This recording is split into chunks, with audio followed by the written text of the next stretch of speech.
أعوذ بالله من الشيطان الرجيم. بسم الله الرحمن الرحيم. الحمد لله رب العالمين، والصلاة والسلام على أشرف الأنبياء والمرسلين وعلى آله وأصحابه أجمعين. اللهم صل على سيدنا محمد وعلى آل محمد. رب اشرح لي صدري ويسر لي أمري واحلل عقدة من لساني يفقه قولي. سبحانك لا علم لنا إلا ما علمتنا إنك أنت العليم الحكيم. ولا حول ولا قوة إلا بالله العلي العظيم.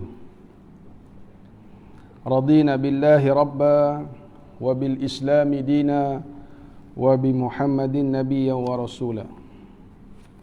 Yang saya kasihi Tuan Pengerusi, Jawatan Kuasa, Tuan-tuan Imam, Tuan-tuan Bilal, Tuan-tuan Guru, Ustaz-Ustaz,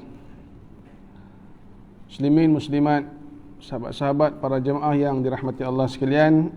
Alhamdulillah, pertamanya kita rafakkan kesyukuran kita kehadrat Allah Subhanahu wa Ta'ala, kerana pada hari ini kita masih lagi diizinkan oleh Allah untuk meneruskan kehidupan kita di atas muka bumi Allah Subhanahu wa Ta'ala. Dan pada subuh ini kita diberi ruang dan peluang oleh Allah Subhanahu wa Ta'ala untuk hadir ke rumah Allah, sama-sama menunaikan solat fardu subuh secara berjamaah. Dan insya-Allah tuan-tuan, kita sambung perkongsian dan perbincangan kita berkaitan dengan kitab Mukasyafatul Qulub.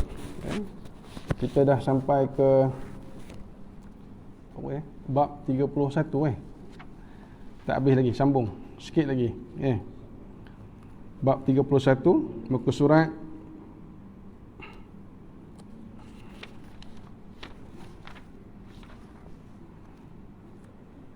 tak apa, kita sambung je muka surat 137. Boleh?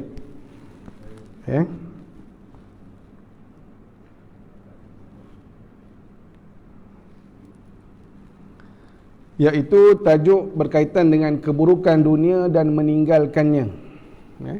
Keburukan dunia dan meninggalkannya.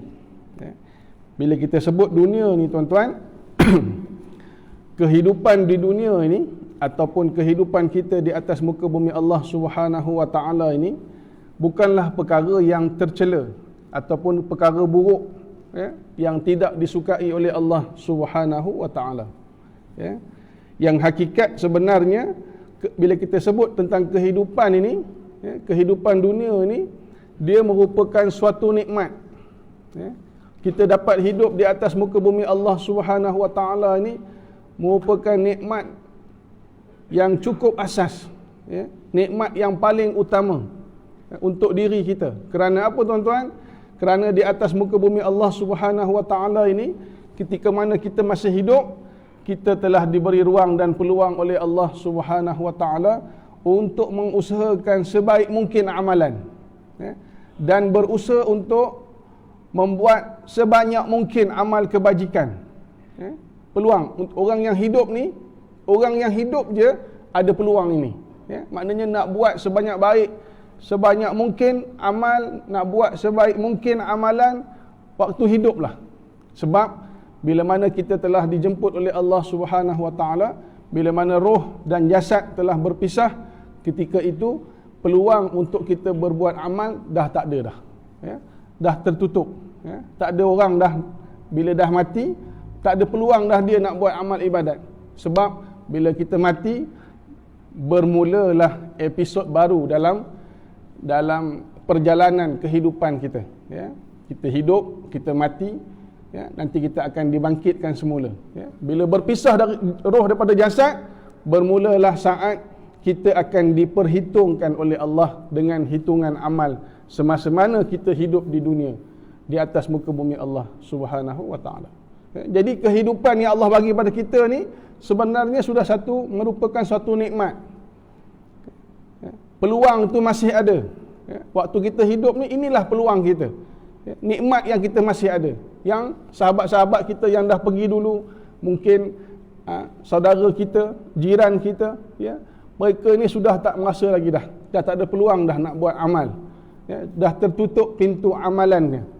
Ya, tak ada peluang dah nak bersedekah, tak ada peluang dah nak bangun tahajud, bangun malam, tak ada peluang dah nak sembahyang sunat, tak ada peluang dah nak hadir ke rumah Allah, tak ada dah. Ya, sebab mereka sekarang ini sedang melalui fasa perhitungan oleh Allah Subhanahu wa taala. Dihisap satu.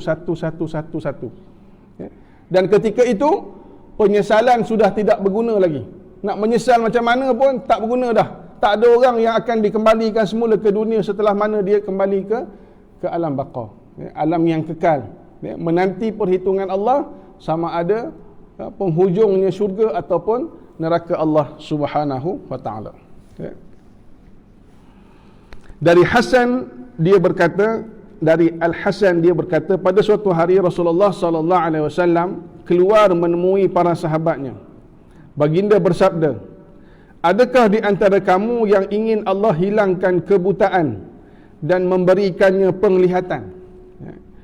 Sesungguhnya orang yang cinta dunia dan panjang angan-angan, Allah akan membutakan hatinya. Ya.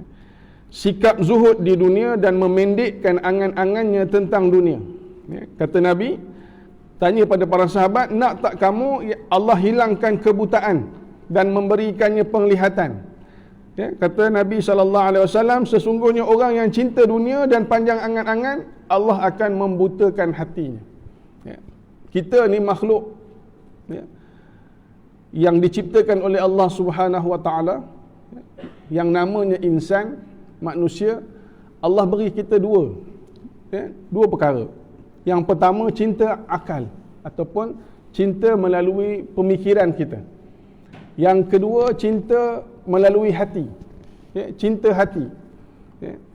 Bila mana kita memandang sesuatu perkara tentang dunia, siapa yang melihatnya dengan neraca dunia, ya, maka pemikiran dan hatinya akan dipandu oleh nafsu dan syaitan. Tetapi siapa yang melihat dunia ini melalui pertimbangan neraca akhirat, ya, maka dirinya akan dipandu oleh iman dan taqwa. Contoh tuan-tuan, kita tengok dunia, ya, bila kita tengok kenderaan yang mewah, ya, kereta yang cukup besar, ya, bila mana kita melihat kenderaan itu dengan neraca dunia, ya, maka kita akan memikirkannya hanya untuk digunakan untuk mendapatkan keuntungan dunia semata-mata. Ya, sebab apa? Sebab kita dipandu oleh hawa nafsu dan syaitan yang menguasai diri kita. Ya. Kita tengok harta yang banyak, ya, kita melihat itu suatu peluang, ya, untuk kita gunakan untuk memuaskan keinginan dan kehendak nafsu kita. Ya.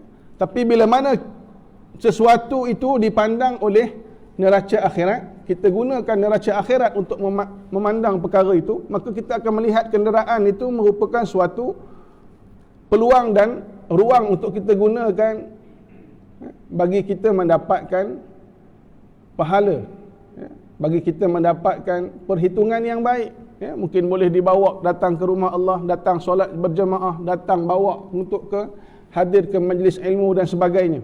Sebab tu diri kita ni mesti dipandu dengan rukun Islam dan rukun iman. Ya. Yang pertama, macam mana rukun iman ni nak memandu pemikiran kita supaya apa yang kita fikirkan boleh membawa kita dekat kepada Allah Subhanahu wa taala. Ya, kalau kita tengok rukun iman yang 6 tu, ya, sudah memadai, ya, memandu pemikiran dan hati kita untuk menuju ke jalan yang diredai oleh Allah Subhanahu wa taala. Ya. Beriman kepada Allah, beriman kepada malaikat, beriman kepada Rasul, beriman kepada kitab, beriman kepada hari akhirat, dan beriman kepada qada dan qadar Allah Subhanahu wa taala. Ya. Rukun iman tu dah cukup dah nak memandu kita. Ya. Ke mana arahnya kita nak tuju. Ya. Bila kita nak buat sesuatu, ya, sudah tentu kita nak mendapat keredaan Allah Subhanahu wa taala. Ya. Begitu juga dengan rukun Islam, yang melatih tubuh badan kita melaksanakan apa yang telah dituntut oleh Allah Subhanahu wa taala. bagi memastikan diri kita ni sentiasa berada di landasan yang sebenar. Ya. Tetapi kalau kita biarkan diri kita ni dipandu oleh hawa nafsu, maka segala-galanya kita akan melihat perkara itu hanya untuk kegunaan di dunia semata-mata. Ya. Dan kita merasakan bahawa kita akan kekal di dunia ni selama-lamanya. Ya. Dan tidak akan kembali kepada Allah Subhanahu wa taala. Ya. Sebab tu Nabi sebut, orang yang cinta dunia ni, kata Nabi, bila mana cinta dunia ni menguasai hati seseorang, kata Nabi SAW, ya, dia akan diuji dengan 3 hal, dengan 3 perkara. Ya, bila mana cinta kepada dunia ni menguasai diri kita, kita akan diuji dengan 3 perkara, kata Nabi SAW. Yang pertama, ya, cita-cita yang tiada penghujung. Ya, cita-cita ataupun angan-angan yang tiada penghujung. Ya. Hari ini dia berangan nak dapatkan mungkin pendapatan, mungkin hari ini pendapatan dia 2,000 sebulan. Ya.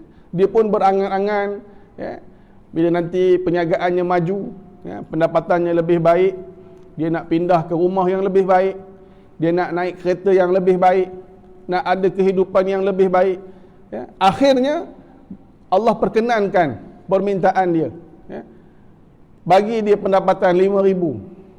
5,000 tu dia berangan pula, ya, akan datang mungkin dia kata tak cukup ni, ya, mungkin akan datang nak pendapatan 10,000, ya, maka dapat 10,000 tak cukup juga, nak lagi lebih. Maknanya cita-cita dan angan-angan yang tak ada penghujung, ya, tak ada penghujung, nak lagi dan nak lagi. Ya. Yang kedua, kata Nabi SAW, orang yang bila mana cinta dunia menguasai hati dia, ya, dia akan mendapat kemiskinan yang tidak akan mencapai kecukupan. Ya, macam tadi. Ya. Miskin. Ya, tak pernah rasa cukup, ya, dengan apa yang dia ada. Ya. Dia minta lagi, dapat. Minta lagi, dapat. Minta lagi, dapat. Tapi tak pernah cukup. Ini ujian orang yang bila mana cinta dunia menguasai hati dia. Tak pernah rasa cukup dengan apa yang dia ada. Ya.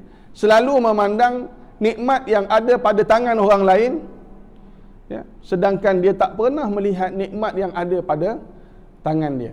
Ya, kita ni selalu macam itulah. Selalu kita tengok nikmat yang ada pada orang lain. Ya. Kenapa dia ni dapat macam ni? Kenapa dapat macam ni? Kita tak pernah tengok nikmat yang ada dalam diri kita, yang Allah kurniakan kepada kita. Ya, terlalu banyak. Ya. Hidup itu pun sudah menjadi suatu nikmat. Ya.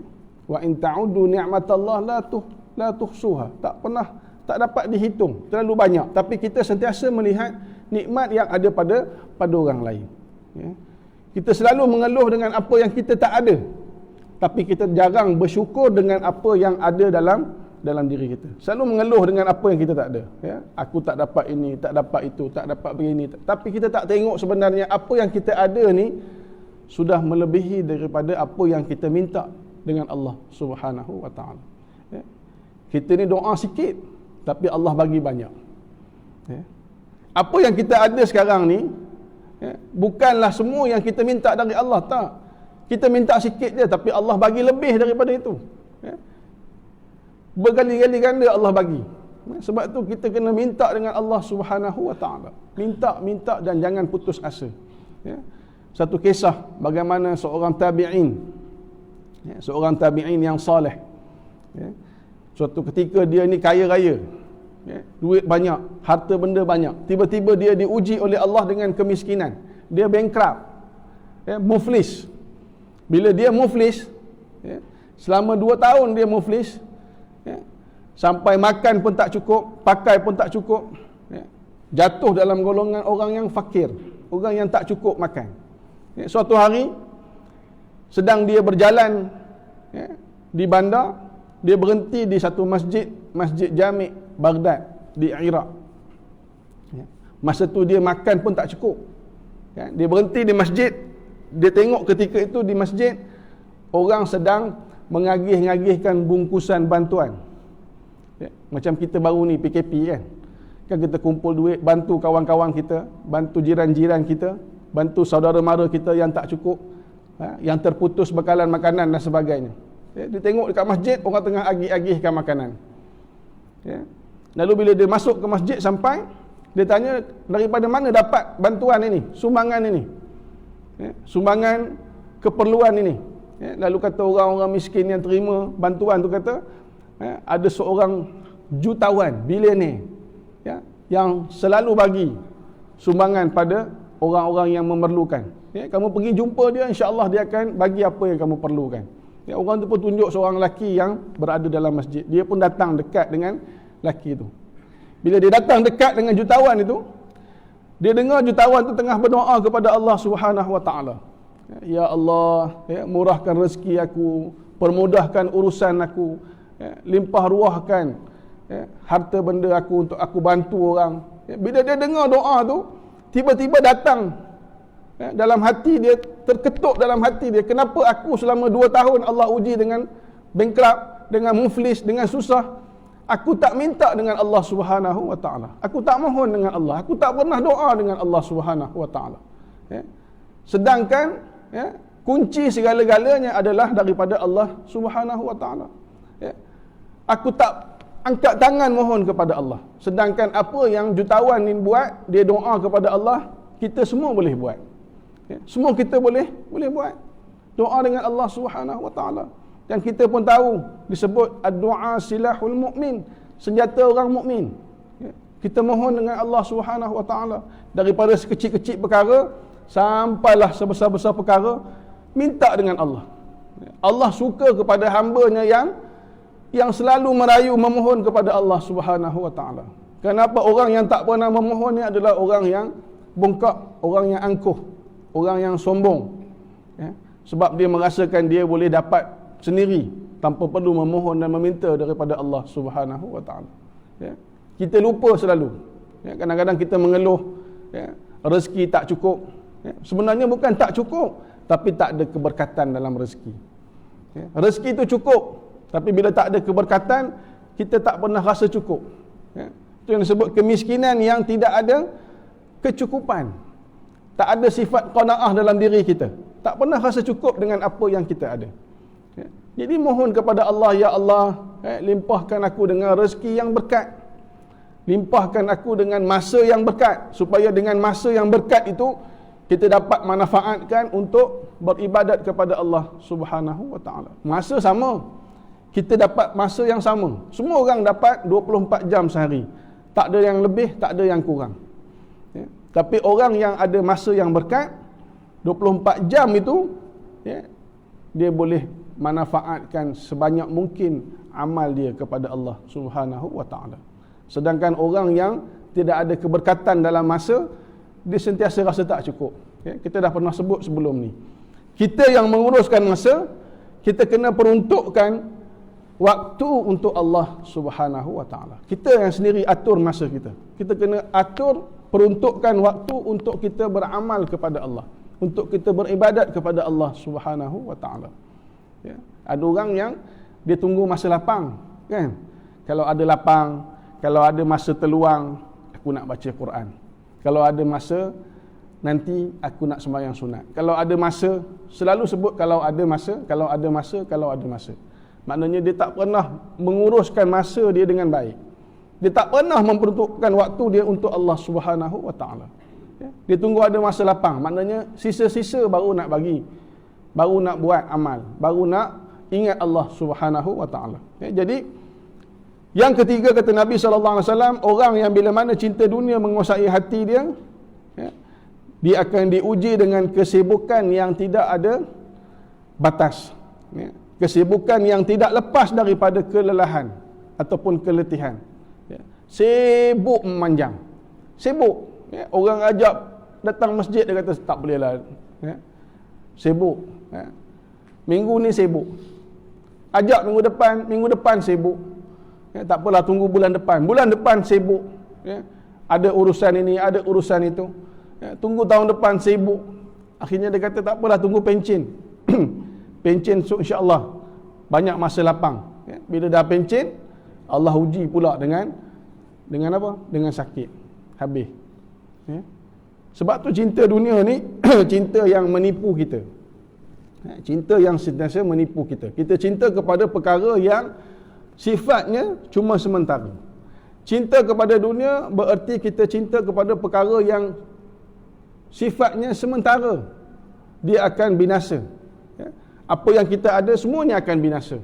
Ya. Tak dapat bantu kita.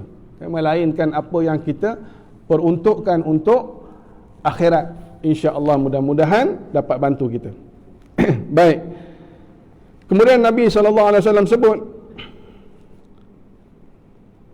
sikap zuhud di dunia dan memendekkan angan-angannya tentang dunia. Ya. Maknanya orang yang zuhud di dunia ni, Allah akan memendekkan angan-angannya tentang dunia. Ya. Dia tak ada banyak keperluan di dunia ni sebab dia yakin bahawa dunia ni sifat dia sementara. Dia akan kembali ke akhirat. Jadi apa juga perkara di dunia ni, dia menilai, memandang menggunakan neraca akhirat. Dia sentiasa cari peluang untuk dapat bekal nak dibawa ke akhirat. Ya. Allah akan memberikannya ilmu tanpa belajar dan petunjuk tanpa hidayah. Ingat, akan ada sesudahmu kaum yang tidak akan mendapat kekuasaan melainkan dengan membunuh dan menindas. Ya. Orang yang bila mana hati dia cinta kepada dunia ataupun cinta dunia menguasai hati dia, dia akan sanggup melakukan apa saja untuk memenuhi nafsu dan kehendak diri dia. Ya. Sebab dia tunduk dengan bisikan nafsu dan bisikan syaitan. Sehingga dia sanggup membunuh dan menindas untuk mendapatkan apa yang dia nak. Ya. Tidak kaya melainkan dengan sombong dan bakhil. Ya. Allah beri dia nikmat kekayaan, ya, dalam diri dia cuma ada sifat sombong dan bakhil. Ya. Dengan kekayaan itu, ya, menjadikan dia orang yang sombong, orang yang bongkak, ya, kemudian kedekut pula, bakhil. Ya, sebab dia apa? Bila mana orang yang diuji oleh Allah Subhanahu Wa Taala dapat kekayaan yang banyak, tanpa dia tunduk dan berdoa dengan Allah Subhanahu Wa Taala, dia merasakan kekayaan itu, kelebihan yang dia dapat itu datang daripada kehebatan diri dia. Bila dia sangka kehebatan itu datang daripada diri dia, dia akan bakhil. Sebab dia fikir harta ni atas usaha dia, bukan atas kurniaan Allah, bukan atas pertolongan Allah. Jadi dia sayang dengan harta dia, jadi bakhil. Dan kesukaannya hanya memperturutkan hawa nafsu. Ingat, siapa menemukan zaman itu, seharusnya dia bersabar atas kemiskinan, meskipun dia mampu untuk kaya. Okay. Apa maksud dia, tuan-tuan? Ya. Siapa yang melalui zaman itu, ya, waktu orang kaya yang bakhil, orang kaya sombong, seharusnya dia bersabar atas kemiskinan meskipun dia mampu untuk kaya. Ya. Maksudnya, kita ni walaupun pada zaman itu Allah kurniakan kita dengan kekayaan, ya, tapi kita naklah menggunakan kekayaan itu untuk mendapatkan keredaan Allah Subhanahu Wa Taala. Beri sebanyak mungkin. Ya, kalau boleh infak, kalau boleh sedekah, bagi. Walaupun kita nampak miskin, ya, tak banyak harta, sebab harta kita tu kita tak kumpul untuk diri kita, kita bagi pada orang. Sedekah, bantu agama Allah. Ya. Supaya apa? Supaya walaupun kita nampak tak banyak, tapi kita kaya di sisi Allah Subhanahu Wa Taala. Itu yang disebut orang yang sebenarnya paling kaya adalah orang yang sentiasa merasa diri dia miskin di hadapan Allah. Ya? Bila dia berdoa, dia mohon kepada Allah, dia meletakkan diri dia miskin, tak ada apa-apa. Itu sebenarnya orang yang kaya sebenarnya. Ya? Orang yang paling kuat, orang yang paling hebat bila mana dia merasa diri dia lemah di hadapan Allah Subhanahu Wa Taala. Lemah, kita ni tak ada apa-apa, semuanya dengan izin Allah Subhanahu Wa Taala.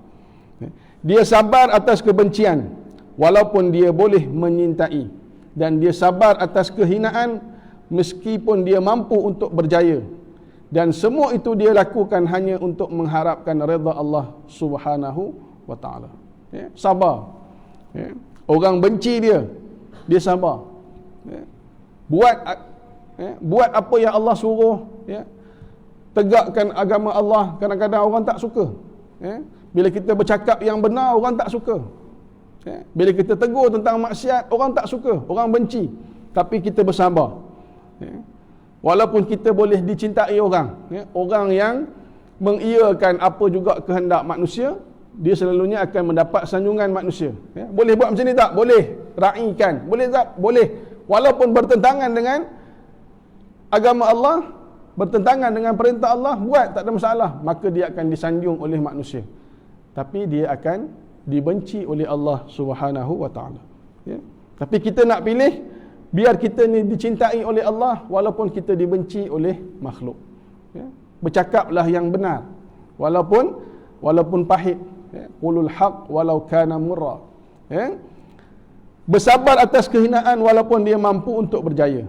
Sebab apa? Sebab semua itu kita lakukan hanya untuk satu matlamat, iaitu mendapatkan keredaan Allah Subhanahu wa taala. Maka Allah memberikannya pahala 50 orang siddiq. Ya, pahala 50 orang yang benar. Ya, siddiq, orang yang benar dalam percakapannya, dalam i'tiqadnya, dalam kata-katanya. Dia orang yang benar, orang yang bercakap benar. Ya. Sebab tu tuan-tuan, kalau kita tengok asas kehidupan kita ni, ya, asas kehidupan kita ni, kita nak sekurang-kurangnya ada 3 perkara dalam hati kita. Ya. Dalam diri kita sekurang-kurangnya ada 3 perkara. Ya. Dalam kita menguruskan kehidupan ni, sekurang-kurangnya ada 3 perkara ni yang kita kena selalu bagi tahu pada diri kita. Yang pertama, asas yang pertama, ya, apa juga yang kita nak buat, apa juga yang kita nak rancang, ya, apa juga yang kita nak lakukan, segala tindak tanduk kita, kata-kata kita, pemikiran kita, perancangan kita, mestilah di atas, ya, ketaatan kepada Allah Subhanahu wa taala. Yang pertama, taat. Ya, taat ni maksudnya buat apa yang Allah suruh, tinggalkan apa yang Allah larang. Dua perkara. Ya, taat ni bukan saja buat apa yang Allah suruh, bukan saja buat apa yang Allah perintahkan, tapi dalam masa yang sama kita meninggalkan apa yang dilarang oleh Allah Subhanahu wa taala. Ya. Kita buat amal baik, dalam masa yang sama tinggalkan segala amal buruk. Ya. Ada orang kadang-kadang kita ni lemah, kita mampu nak buat amal baik. Ya. Kita mampu nak sembahyang, mampu sembahyang sunat, mampu puasa sunat, ya, mampu baca Quran, tapi dalam masa yang sama mungkin kita masih gagal untuk meninggalkan amal buruk. Kita baca Quran, dalam masa yang sama kita masih lagi mengata orang. Kita sembahyang, dalam masa yang sama kita masih lagi tipu orang, kita masih lagi tindas orang, kita masih lagi zalim pada orang, ya, kita masih lagi apa, ya, mungkin ada rezeki yang kita uruskan, rezeki yang tak halal, yang tidak berkat. Ya. Jadi kita ni nak kena jalan seiring. Maknanya usahakan apa yang Allah perintahkan, dalam masa yang sama usahakan juga untuk meninggalkan apa yang Allah larang. Ya. Segala penyakit-penyakit hati itu kita cuba kikis, ya, dengan zikrullah, ya, tasbih, tahmid, takbir kepada Allah Subhanahu wa taala. Ya. Maknanya apa yang kita buat mesti berlandaskan dengan ketaatan kita kepada Allah. Nak buat satu perkara, tengok, ya, apa yang kita rancang ni Allah redha ke tak redha. Ya. Ada tak masuk dalam apa yang Allah suruh. Ya. Kita nak kumpul harta, ya, kita nak cari harta sebanyak mungkin. Allah larang ke tak larang? Allah tak larang. Ya. Macam mana kita nak manfaatkan harta ni supaya dapat keberkatan? Kita kena bercita-cita. Bila banyak harta, kita kena ada cita-cita untuk sedekah pada orang, ya, infak pada jalan Allah Subhanahu wa taala. Ya, jadi apa yang kita buat mesti berpandukan asas yang pertama, iaitu ketaatan kepada Allah. Kalau bertentangan ataupun bercanggah dengan apa yang Allah suruh, walaupun kita suka nak buat benda tu, kita tinggalkan. Ya. Contohnya, ya, kita nampak peluang, suatu peluang, kalau kita gunakan peluang ini boleh bagi kita kekayaan. Kalau aku buat ni, ya, boleh mendatangkan keuntungan yang besar. Ya, aku boleh jadi jutawan contohnya. Tapi bila difikirkan, cara itu sebenarnya cara yang tidak mendapat keberkatan dan keredaan Allah, cara yang salah, ya, cara yang tak betul.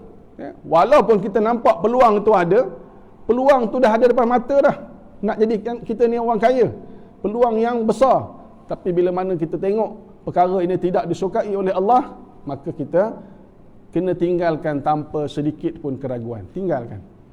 Sebab yang kita cari, matlamat kita adalah untuk mendapat redha dan rahmat Allah Subhanahu wa taala. Yang kedua, kita kena sentiasa tanam dalam diri kita bahawa apa juga yang kita buat, semuanya hanya akan berlaku dengan izin Allah Subhanahu wa taala. Apa yang kita rancang, apa yang kita nak buat, apa yang kita usahakan, hanya akan berlaku dengan izin Allah.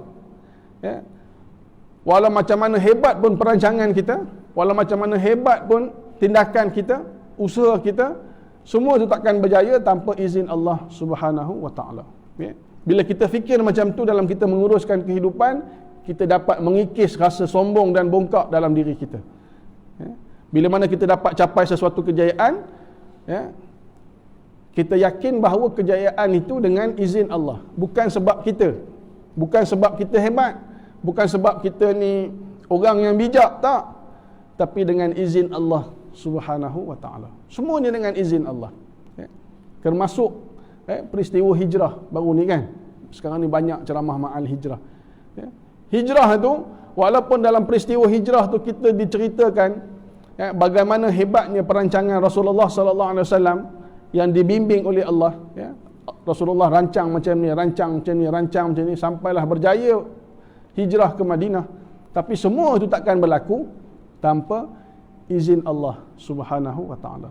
Sebab ada kuasa yang paling besar yang memastikan semua perkara itu berlaku dengan berjaya adalah Allah Subhanahu wa taala. Termasuklah kejayaan dan keberanian Umar Al-Khattab berhijrah secara terang-terangan kan. Dia berhijrah secara terang-terangan. Dia umumkan yang dia akan berhijrah. Dia berjaya berhijrah itu tanpa sedikit pun gangguan, tanpa sedikit pun ancaman bahaya dan sebagainya. Bukan kerana diri dia hebat semata-mata, tapi dia berjaya dengan izin Allah Subhanahu wa taala. Bila mana kita tanam dalam diri kita, apa yang kita buat, apa yang kita usahakan ini semuanya datang daripada Allah, maka kita dapat elakkan rasa bongkak dalam diri kita. Kita pun tak sayang sangat harta benda kita. Macam mana yang disebut oleh Abu Bakar, mohon kepada Allah supaya dunia ni letak pada tangan, jangan letak dunia ni pada hati.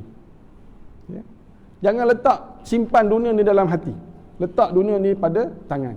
Jadi bila kita fikir apa yang kita ada ni semuanya datang daripada Allah, kita tak kedekut, tak bakhil untuk bantu orang. Sebab kita yakin bukan datang daripada kehebatan kita, datang daripada Allah. Dan benda itu sepatutnya dikongsikan bersama-sama, bagi sama-sama yang memerlukan.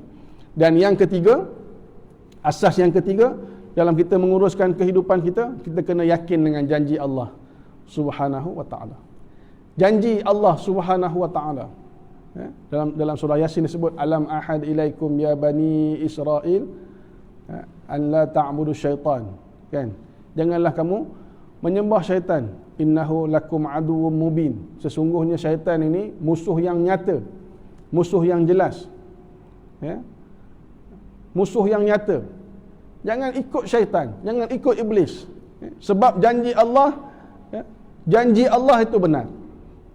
Itu yang disebut bila kita baca talqin kan, bila ada kematian, kita pun pergi iring sahabat kita sampai ke tanah perkuburan, dibacakan talqin, disebut sesungguhnya janji Allah itu benar, hidup itu benar, mati itu benar, alam kubur itu benar, kan disebutkan satu-satu, semua itu benar.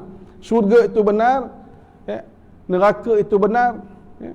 Maknanya kita kena yakin janji Allah itu benar.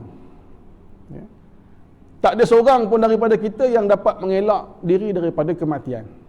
Bila kita masuk tahun baru Hijriah, selain daripada kita sambut dengan kesyukuran, kita juga sambut dengan satu perasaan, kita merasakan diri kita semakin hampir dengan kematian. Semakin hari, bertambah minggu, bertambah bulan, bererti kita ni semakin hampir dengan kematian.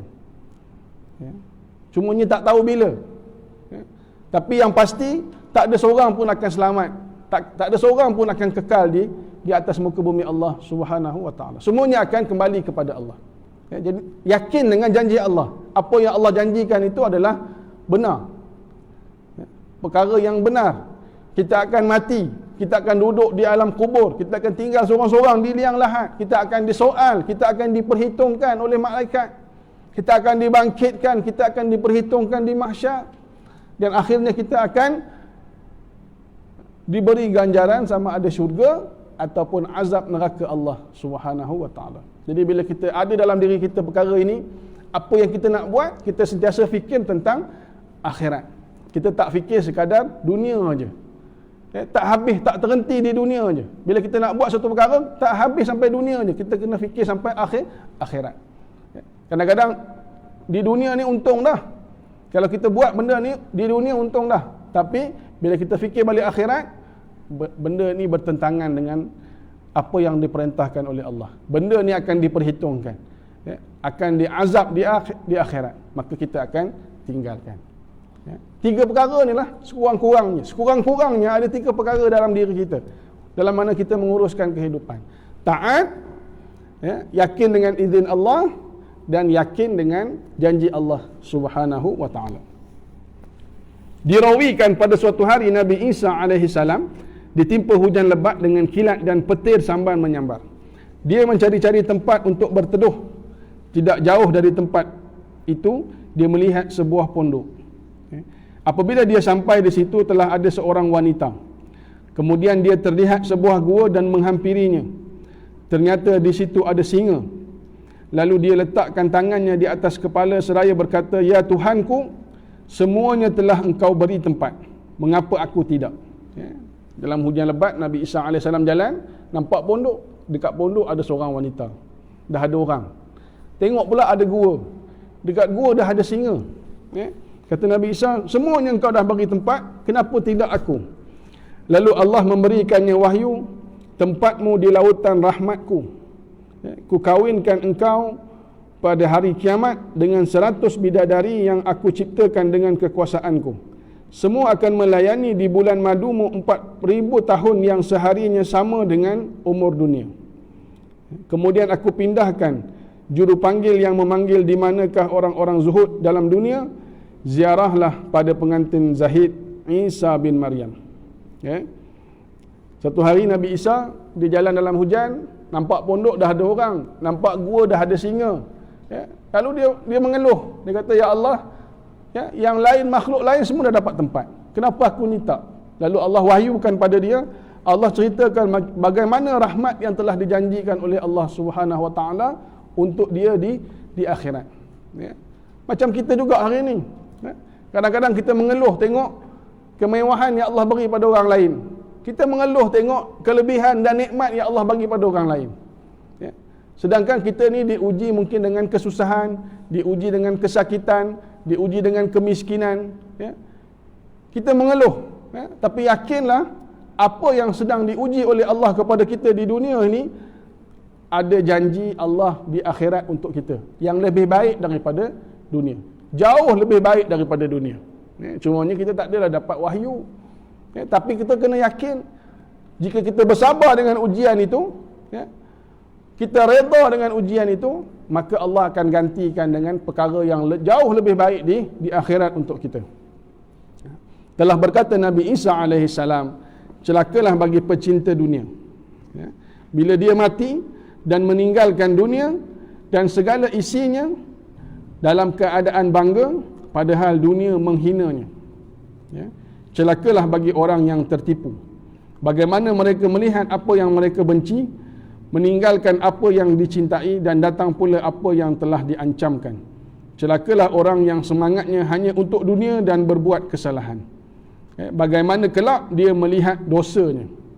Kata Nabi Isa AS, celakalah bagi orang yang mati dan meninggalkan dunia dan segala isinya dalam keadaan bangga, padahal dunia menghinanya. Sekaya mana pun kita, sehebat mana pun kedudukan kita, setinggi mana pun kekuasaan kita, akhirnya nanti semua itu tak akan dapat membezakan kita dengan orang lain. Semua kita akan dikafankan dengan kain putih. Tak ada beza. Tinggi mana pun pangkat kita, akhirnya nanti kita akan naik juga kenderaan jenazah tu, van jenazah tu sama. Tak ada, jaranglah jumpa, saya tak pernah jumpa lah, tak tahulah kalau tuan-tuan pernah jumpa. Van jenazah daripada wildfire. Ada. Mana tahu tempat lain kot ada kan. Selalunya van jenazah tu paling-paling hebat pun apa? Nissan ke Econ van tu. Itu pun orang wakaf. Kan? Orang wakaf. Nasiblah ada yang kadang-kadang dapat baru, kadang dapat lama, tapi itu sedikit pun tak membantu pun. Tak dinilai pun. Kaya mana pun dia, hebat mana pun, akhirnya dia akan naik kenderaan yang lebih kurang sama. Jarang orang nak wakafkan wildfire untuk van jenazah, jarang. Kalau wakaf van jenazah tu wildfire, rasanya berebut orang volunteer nak jadi pemandu van jenazah kan. Selesa bawa. Selalunya tak ada, manual je kan. Tanam pun di tempat yang sama dengan orang lain. Hebat mana pun, tempatnya di tanah juga, dalam tanah juga. Tak ada yang ditanam di tempat yang istimewa, dibawa naik tinggi sikit, meninggal di Teluk Intan, bawa naik ke tempat yang tinggi, pergi ke Maron Highland, ke bumi, tak ada. Semuanya hampir sama. Dan ditinggal pun dengan cara yang sama. Sekejap je, lepas tu tinggal lah. Tak ada orang yang akan tunggu situ selama-lamanya. Semuanya akan tinggalkan. Maknanya apa yang dia ada, harta benda dia, kekayaan dia, kemewahan dia, kedudukan dia, kekuasaan dia, semuanya adalah perkara yang akhirnya menipu diri dia. Dikatakan Allah Subhanahu Wa Taala memberi wahyu kepada Nabi Musa alaihi salam. Disebut, hai Musa, sesungguhnya rumah orang-orang zalim ini bukanlah rumahmu. Keluarkan semangatmu darinya. Tinggalkan ia dengan akalmu. Sungguh dia rumah terburuk kecuali untuk orang yang mahu beramal. Maka menjadi sebaik-baik rumah. Hai Musa, aku mengintip orang yang menganiaya sehingga aku mengambil darinya untuk orang yang dianiaya. Kata Allah kepada Nabi Musa AS, sesungguhnya rumah orang-orang zalim ini bukanlah rumahmu. Dunia ini adalah rumah orang-orang yang zalim. Dia zalim bukan saja pada diri dia, bukan saja pada orang lain, tapi dia zalim pada Allah Subhanahu Wa Taala. Sepatutnya dia sembah Allah, tapi dia sembah dunia. Sepatutnya dia nak cari keredaan Allah, tapi dia cari keredaan makhluk. Orang yang zalim. Kata Allah, keluarkan semangatmu daripadanya. Maknanya jangan kamu tumpukan sangat pada dunia. Keluarkan keinginan kamu, kehendak kamu, keluarkan. Tinggalkan dia dengan akalmu. Cukuplah sekadar pemikiran kamu. Jangan masuk sampai dalam hati. Jangan sampai jatuh dalam cinta hati. Cukup sekadar cinta pemikiran. Sungguh dia rumah terburuk kecuali untuk orang-orang yang mahu beramal. Dunia ni rumah tempat yang terburuk. Sebab apa? Sebab dia ni sifatnya sementara. Dia selalu menipu dengan perhiasan. Cukuplah dia ni kecuali tempat orang yang nak beramal. Orang yang nak buat amal, dunia ni akan jadi satu medan dan jalan dia, jambatan dia untuk mendapat keredaan Allah Subhanahu Wa Taala. Sedangkan untuk orang yang cinta dunia, dunia ni akan kekal menipu dia. Sebab tu disebut, i'lamu annamal hayatud dunya la'ibun. Ketahuilah bahawa kehidupan dunia ni tak lain tak bukan adalah la'ibun. La'ibun ni permainan. Dunia ni macam permainan je. Macam permainan. Tak ada yang kekal. Permainan ni sekejap je. Main-main macam anak kita dapat permainan kan. Beli. Sekarang ni ada kedai ekor murah sikit. Kan, RM2. Pilih. Ayah belanja 3 permainan seorang. Seronok anak pilih. Sekejap je. Tak sampai rumah pun, dalam kereta dah patah. Kan? Dalam kereta dah rosak dah. Kan? Tak sempat sampai rumah pun. RM2. Kan? Dia pun belilah panah lah, belilah pancing lah. Buka dalam kereta, belum sampai rumah dah tak mahu dah. Kan? Murah. Permainan. Sifat dia sementara. La'ibun. Walahwun. Dan dunia ni hiburan. Hiburan ni sekejap je. Kita sonok, habis. Tak ada apa kesan dalam diri kita. Sonok, habis. Tengok cerita ni, sonok, habis. Sembang, sonok, balik, dah tak dapat apa pun. Duduk 2-3 jam kedai kopi bersembang, sonok-sonok cerita gelak, habis balik tak ada apa pun. Kan? Kosong. Yang pertama, dunia ni permainan, la'ibun. Yang kedua, lahwun. Yang ketiga disebut wazinatun. Dunia ni perhiasan je. Perhiasan. Perhiasan ni sifat dia sementara je. Satu hari nanti dia akan binasa. Dia akan buruk. Hari ni kita beriah, berbedak, bubuh lipstik, bubuh macam-macam lah. Tapi sifat dia sementara je. Perhiasan. Bila balik basuh muka, mak, rupa.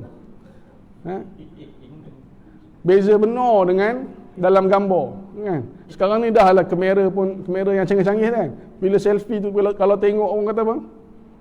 Disebut dalam bahasa ni apa? Glowing kan?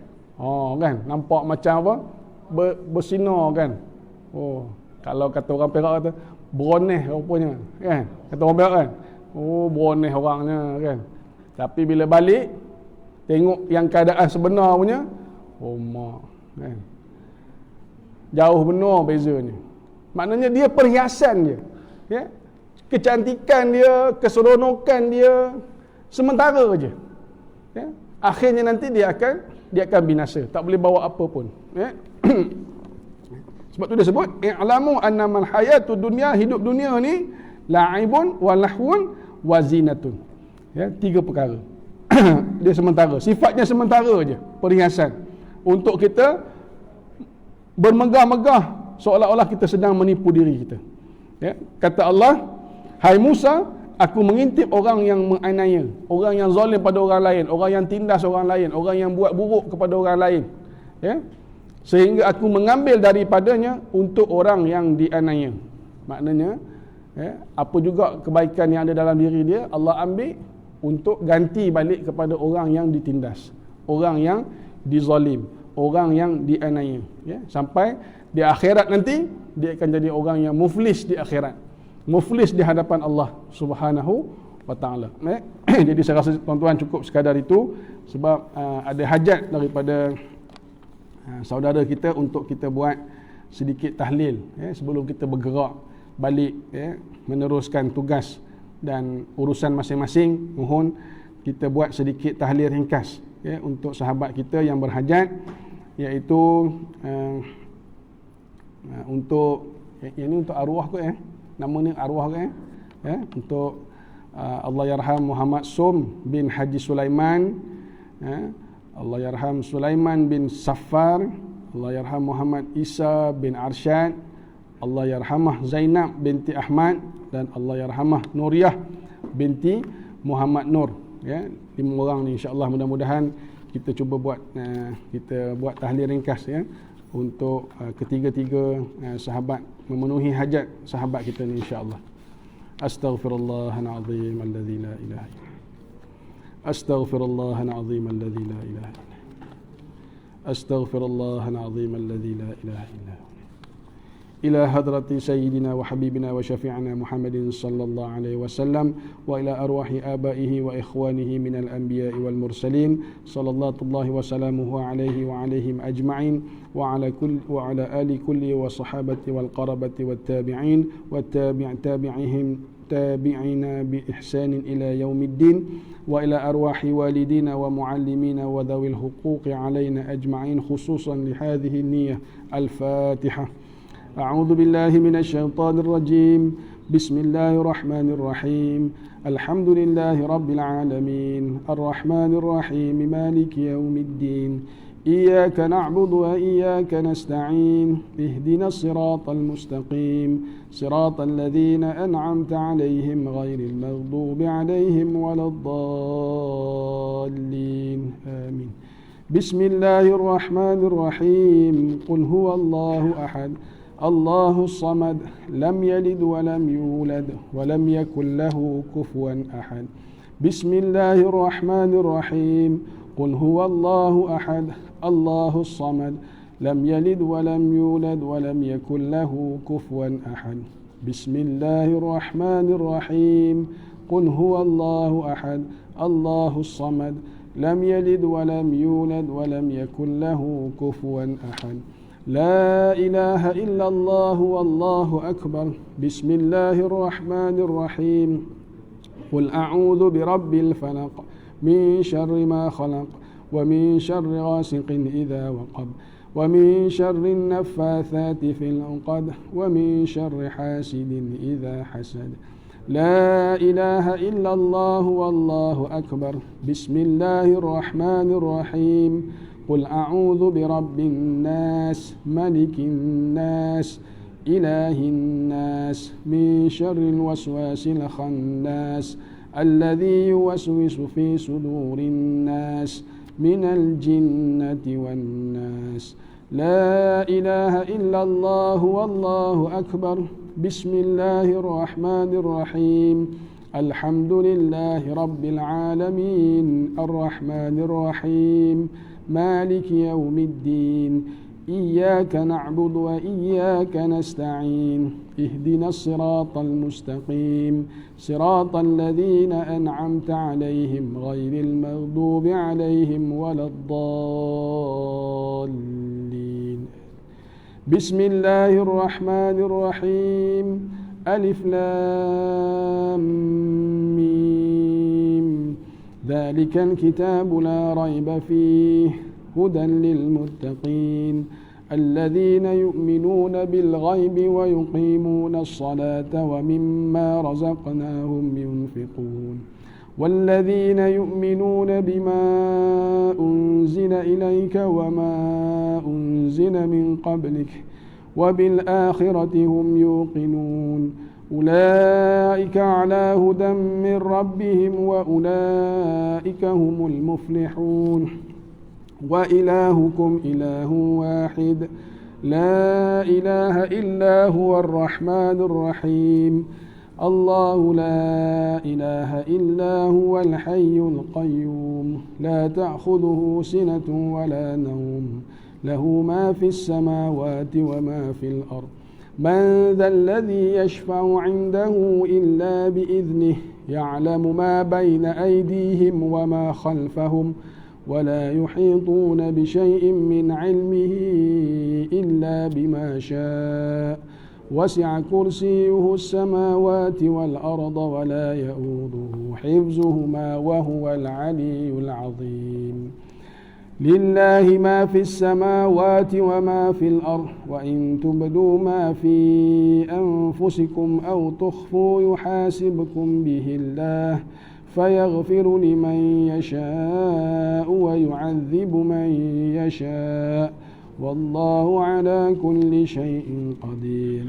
آمن الرسول بما أنزل إليه من ربه والمؤمنون كل آمن بالله وملائكته وكتبه ورسله لا نفرق بين أحد من رسله وقالوا سمعنا وأطعنا غفرانك ربنا وإليك المصير.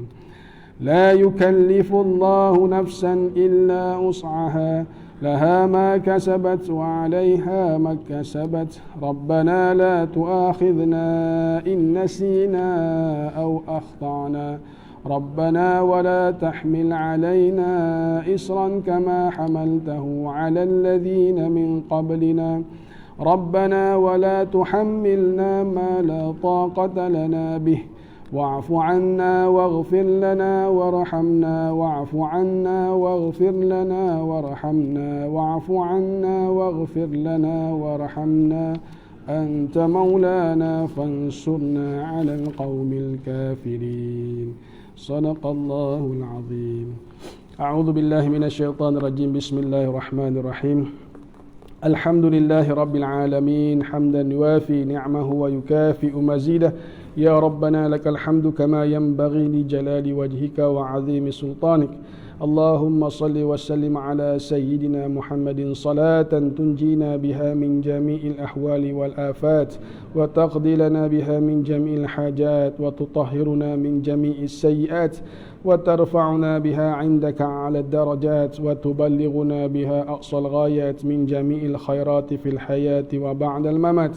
سبحانك لا نحصي ثناء عليك كما أثنيت على نفسك، فلك الحمد حتى ترضى، ولك الحمد إذا رضيت، ولك الحمد بعد الرضا.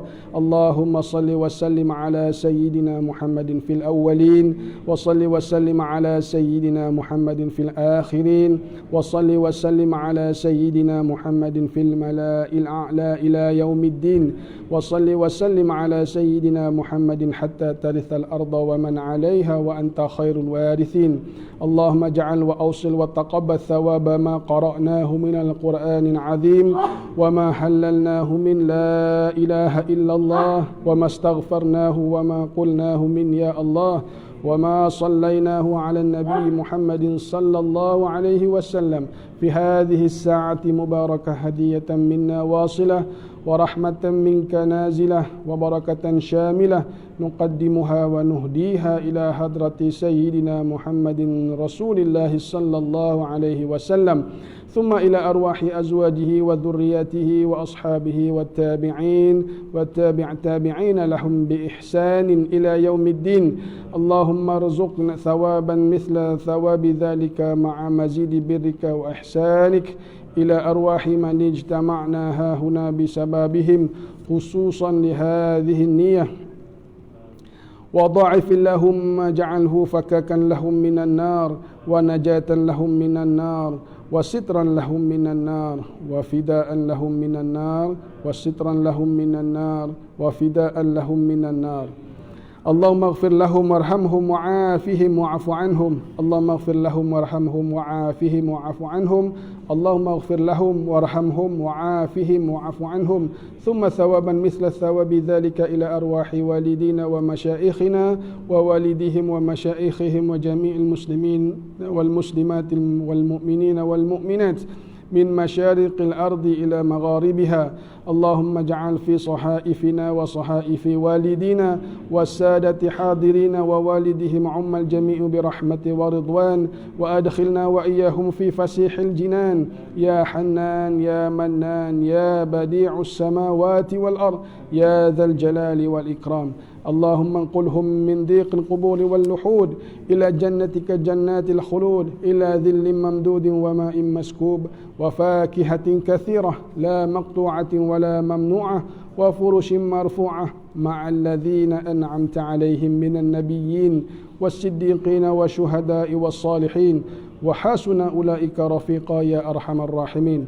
ربنا تقبل منا دعاءنا إنك أنت السميع العليم، وتب علينا يا مولانا إنك أنت التواب الرحيم، ولا تؤاخذنا بالعظائم والجرائم يا كريم. دعواهم فيها سبحانك اللهم، وتحيتهم فيها سلام، وآخر دعواهم أن الحمد لله رب العالمين. تقبل الله منكم. السلام عليكم ورحمة الله وبركاته.